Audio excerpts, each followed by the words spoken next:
बिस्मिल्लाहिर्रहमानिर्रहीम नहमदुहु व नसल्ली व नसल्लिमु अला रसूलिहिल करीम अम्मा बाद। हम आज से एक नया सिलसिला शुरू कर रहे हैं आदाब के मुतालिक कि हमारे माशरे में बहुत सारी चीज़ें ऐसी हैं जो रवाज पा गई हैं लेकिन शरीयत उनको पसंद नहीं करती, या बसा औक़ात शरीयत उनको नाजायज़ करार देती है, बसा औक़ात शरीयत उनको नापसंदीदा करार देती है, नाजायज़ करार नहीं देती। तो आज हम उस मुतालिक पहली मुख्तसर बात उसका ज़िक्र करेंगे। हज़रत जाबिर रज़ी अल्लाह ताला अन्हु से रिवायत है, फरमाते हैं अतईतुन नबी सल्लल्लाहु अलैहि वसल्लम, मैं नबी करीम सल्लल्लाहु अलैहि वसल्लम के पास आया, फ़ी दैन काना अला अबी, उस दैन के मुतालिक मुझे कुछ बात करनी थी, क़र्ज़ के मुतालिक जो मेरे वालिद पर था। हज़रत जाबिर के वालिद वफ़ात पा गए थे और उन पर काफ़ी सारा क़र्ज़ था, तो मैंने हुज़ूर से बात करनी थी। तो मैं हुज़ूर अलैहिस्सलातु वस्सलाम के पास आया, फ़दक़क़तुल बाब, तो मैंने दरवाज़ा खटखटाया। तो नबी पाक सल्लल्लाहु अलैहि वसल्लम ने पूछा मन ज़ा, कौन है? तो कुल तो आना, मैंने कहा मैं हूँ। हुज़ूर ने फरमाया आना आना क्या मतलब है मैं हूँ? मैं का क्या मतलब होता है? यानी हुज़ूर अलैहिस्सलातु वस्सलाम ने इस बात को बुरा महसूस किया कि ये पहेली बुझवाने का क्या मतलब है। जब पूछा गया है कौन है तो उसका जवाब दीजिए, अपना नाम लीजिए और बताइए कि जी मैं हूँ और मुलाकात चाहता हूँ। हमारे मुआशरे में ये मसला बहुत आम है।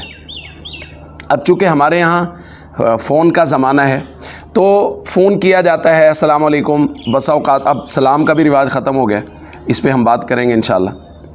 अच्छा जी, पहचाना जी? अब जिसको फ़ोन किया है भाई पता नहीं वो किस कैफ़ियत में है, किसी परेशानी में है, किसी जनाजे में है, किसी मुसीबत में है, बाइक चला रहा है, गाड़ी चला रहा है, कोई ऐसा काम कर रहा है जिसमें उसकी पूरी तवज्जो नहीं हो सकती, या वो पहले किसी परेशानी में और नई परेशानी आपने डाल दी कि जी मुझे पहचाना। अब बसा औक़ात ऐसे होता है जिसका फ़ोन आता है वो मुअज़्ज़ज़ आदमी होता है या उस्ताज़ के दर्जे में होता है बड़े। अगर आदमी कहे कि जी मैंने नहीं पहचाना तो वो कहेगा लो जी अब हमें पहचानते ही नहीं है, फिर अलग से एक शिकवा, गलती भी खुद की है और शिकवा भी अलग से। भाई पता नहीं है वो किस कैफियत में है, आवाज़ पहचाने ना पहचाने। बहुत सारे लोग तो ऐसे हैं कि वो 1.5 साल के बाद फ़ोन करके बता साहब पहचाना है। भाई पहचानेंगे कैसे, कभी फ़ोन नहीं है, और वैसे भी ये आदाब के ख़िलाफ़ है।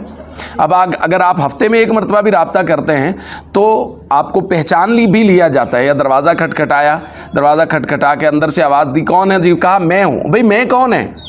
नाम लीजिए, बताइए कि मैं फ़ुला हूँ। फ़ोन का अदब ये है, या दरवाज़ा खटखटाने के बाद अदब ये है कि पूछा जाए, सामने से आवाज़ आए अस्सलामु अलैकुम, तो उसका जवाब में कहा जाए जी अस्सलामु अलैकुम वरहमतुल्लाह या वालेकुम अस्सलाम वरहमतुल्लाह, मेरा नाम फ़ुला है और मुझे फ़ुला साहिब से बात करनी है या आपसे बात करनी है। ये है अदब, और ये बिल्कुल अदब और तहज़ीब के ख़िलाफ़ है कि जी आपने मुझे पहचाना जी। अब वो बंदा किस परेशानी में है, किस दुख में है, किस मुसीबत में है, किस कैफियत में है, इसका कोई अंदाज़ा नहीं है। अगर वो नहीं पहचानेगा तो एक खाम खा का गिला शिकवा फिर आपका बन जाएगा कि जी अब मुझे पहचान नहीं रहे। इसलिए इस बात का ख़ास ख्याल किया जाए, चूँकि नबी पाक सल्लल्लाहु अलैहि वसल्लम ने इस बात को पसंद नहीं किया। कौन मैं कौन, ये तो मैं से भी बढ़ के बात है ना जी, मुझे पहचाना।